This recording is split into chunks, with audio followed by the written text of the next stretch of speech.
তাহলে আজকে ম্যান্ডারিন শুরু করতে আমরা প্রথমে শুরু করব কি দিয়ে? চাইনিজ ফোনেটিক সিস্টেমে। চাইনিজ কি আসলে একটা ফোনেটিক ল্যাঙ্গুয়েজ? তাহলে ক্যারেক্টার কেন সেখানে? চাইনিজে কি অ্যালফাবেট আছে? চাইনিজ মূলত একটা লোগোগ্রাফিক ল্যাঙ্গুয়েজ। লোগোগ্রাফিকটা কি? সেটা অ্যাকচুয়ালি অ্যালফাবেটের থেকে বেশি ইম্পর্টেন্স দেয় হচ্ছে মিনিংয়ের ওপরে। কেন চাইনিজ একটা লোগোগ্রাফিক ল্যাঙ্গুয়েজ? কারণ চাইনিজ রয়েছে প্রচুর হোমোনিমস। হোমোনিমস আসলে কি? হোমোনিমস হচ্ছে একই রকম শব্দ শুনতে কিন্তু তার অর্থ ভিন্ন। চাইনিজে এরকম প্রচুর শব্দ রয়েছে যেগুলো শুনতে একই রকম কিন্তু অর্থ একেবারেই ভিন্ন। ঠিক যেমন ইংলিশে আমরা বলি বার্ক, এর অর্থ কুকুরের ডাকও হতে পারে, এর অর্থ গাছের বাকলও হতে পারে। আবার চাইনিজে আমরা যদি বলি মা, মায়ের অর্থ মাও হতে পারে, আবার হতে পারে ঘোড়া। ঠিক এই ধরনের শব্দগুলোকে অর্থের উপর এমফাসাইজ করে আলাদা করার জন্য লোগোগ্রামের আবিষ্কার হয়েছে। সো চাইনিজ অ্যাকচুয়ালি একটা লোগোগ্রাফিক ল্যাঙ্গুয়েজ। এখানে ফোনেটিক্সের কোনো ব্যাপার নেই। কিন্তু অ্যাজ এ বিগিনার আপনি যখন শুরু করবেন চাইনিজ শেখা, তাহলে আমরা কিভাবে শিখব? আমাদের কি ক্যারেক্টার দিয়ে শেখা সম্ভব আমাদের পক্ষে? নিশ্চয়ই এর একটা প্রক্রিয়া রয়েছে। কি সেই প্রক্রিয়া? ধরি আমরা সবাই জানি চাইনিজে হ্যালোকে বলা হয়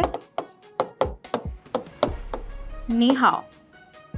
আমি জানি, আপনি জানেন হ্যালো মানে নিহাও, কিন্তু আমি যখন লিখলাম আপনি কি পড়তে পারছেন অ্যাজ এ বিগিনার? না। তাহলে এটা পড়ার নিশ্চয় একটা প্রক্রিয়া রয়েছে।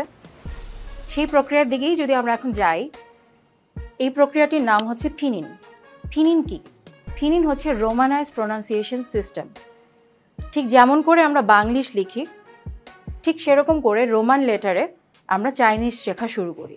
কিন্তু এটার কিছু নিয়ম কানুন রয়েছে। নিয়মগুলো কি?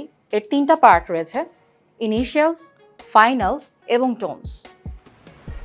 আমাদের ইনিশিয়ালস আছে চাইনিজে 23টা, ফাইনালস রয়েছে 36টা এবং টোন রয়েছে বেসিক 4টা এবং একটা নিউট্রাল। কিন্তু মজার ব্যাপার হচ্ছে ফিনিনের উচ্চারণ নট নেসেসারিলি এটার ইংলিশ ইকুইভ্যালেন্টের মতো হবে। ধরেন ফিনিনে আমি লিখলাম বি, কিন্তু এর উচ্চারণ কিন্তু বি হবে না, এর উচ্চারণ হবে পি। ঠিক এই রকম দেখতে ইংলিশ হলেই যে তার উচ্চারণ ইংলিশের মতো হবে, বিষয়টা এরকম নয়। তাহলে আমরা শুরু করি। ফিনিন কিভাবে শুরু হয়? আমরা শুরু করব ইনিশিয়ালস দিয়ে। ইনিশিয়ালসগুলো মূলত হচ্ছে কনসোনেন্ট। আমরা একটু পড়ে যাচ্ছি, আপনারা মনোযোগ দিয়ে একটু শুনবেন। প, ফ, ম, ফ, ত, থ, ন, ল, গ, খ, হ, জি, ছি, সি, ঝ, ছ, শ, র, জ, ছ, স, ই, উ।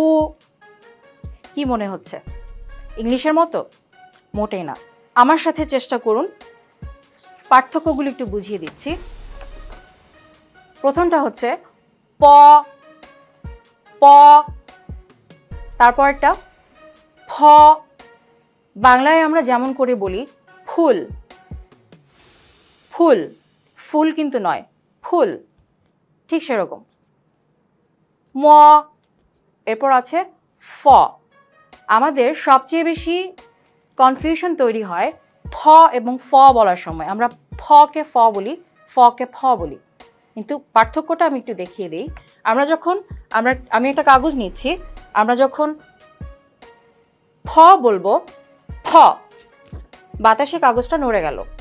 কিন্তু আমি যদি ফ বলি, কাগজটার কোনো মুভমেন্ট নেই। তাহলে কি দাঁড়াচ্ছে? আমার ফ থেকে ফ বলতে গেলে বেশি শক্তি ব্যবহার করতে হচ্ছে। এটাই হচ্ছে পার্থক্য। আচ্ছা, এরপর আছে ত, ত।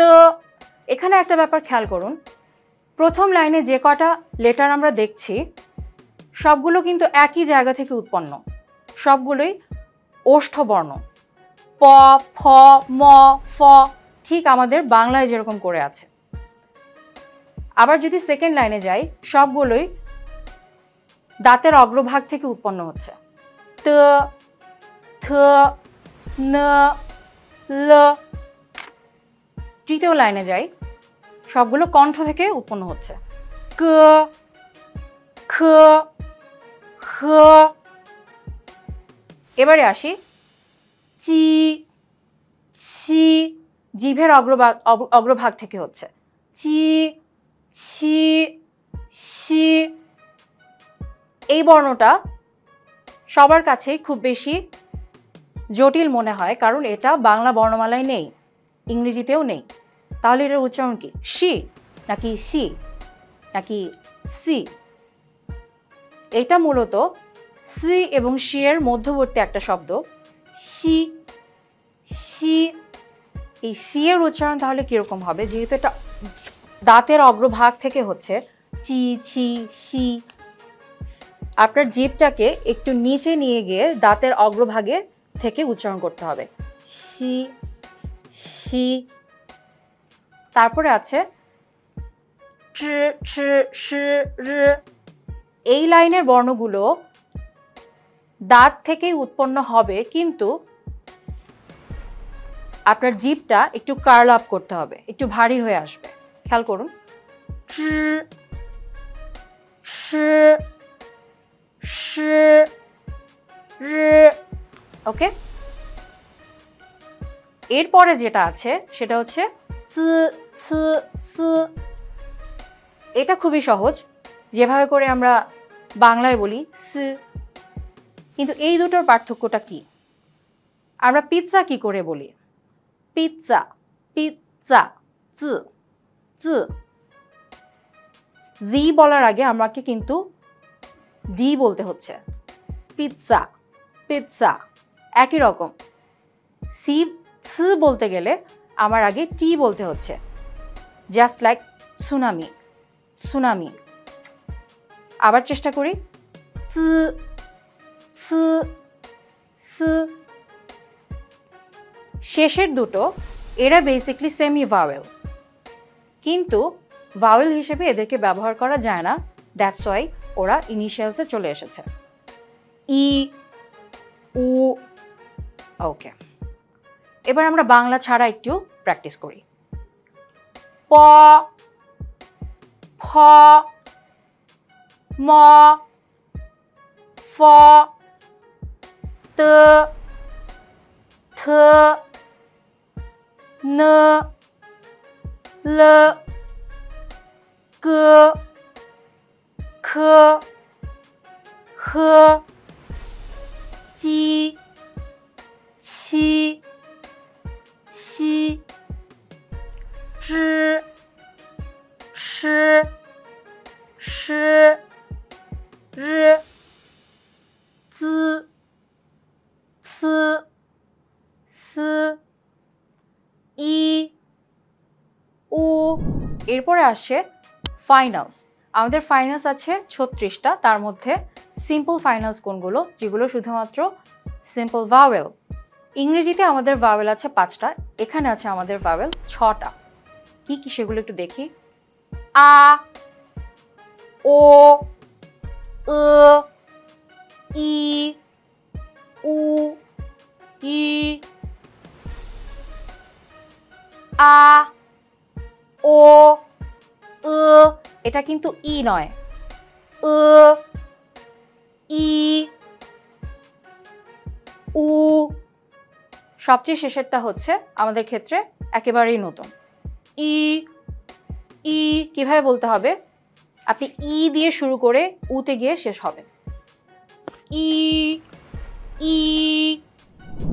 এরপরে আসছে কম্পাউন্ড ফাইনালস। কম্পাউন্ড ফাইনালসটা মূলত একাধিক ভাওয়েল মিলে হচ্ছে। কিভাবে আমরা একটু দেখি। আই, এই, আও, ও, ইয়া, ইয়ে, উয়া, ও, ইয়ে, ওয়াই, ওয়ে, ইয়াও, ইয়ো, আবার যাই, আই, এ, আও, ও, ইয়া, ইয়ে, ওয়া, ও, ইয়ে, ওয়াই, ওয়ে। এখানে স্পেলিংয়ে যদি ইউআইও লেখা থাকে কিন্তু উচ্চারণ হবে ওয়ে, নট উই। ইয়াও, ইয়ো, একই রকম যদি স্পেলিংয়ে ইউ লেখা থাকে উচ্চারণ ইউ না হয়ে হবে ইয়ো, এই ছিল আমাদের কম্পাউন্ড ফাইনালস। এবারে আমরা যাই নেজাল ফাইনালস, যেখানে এই ধরনের ফাইনালসে মূলত এমন সব কনসোনেন্ট ব্যবহার হয় যেটা actually nasal consonants. Nasal finals তাহলে কোনগুলো? যেগুলো ইনিশিয়ালসের সাথে নেজাল কনসোনেন্ট দিয়ে তৈরি হয় সেই শব্দগুলোই হচ্ছে নেজাল ফাইনালস। আন, উন, ইন, ইয়েন, ওং, ওয়েন, উয়েন, ইউয়েন, আং, ওং, ইং, ইয়াং, ইয়ং, ওয়াং, ওয়েং, ইয়েন। আবার যাই আমরা, আন, উন, এটা কিন্তু এন না, এটা হচ্ছে উন, ইন, ইয়েন, নট ইয়ান, ইয়েন, ওং, ওয়েন, ওয়ান না, ওয়েন, ওয়েন। এ দুটোর পার্থক্য কি? একটা হচ্ছে ওয়েন আর একটা হচ্ছে ওয়েন। ইয়েন, ইয়েন, আং, ওং, ইং, ইয়াং, ইয়ং, ওয়াং, ওয়েং, ইয়েন। এই হচ্ছে আমাদের ফাইনালসের ব্যাপার। এবারে আমরা আসি বাংলা ছাড়া একটু প্র্যাকটিস করি। আমার সাথে একটু প্র্যাকটিস করুন।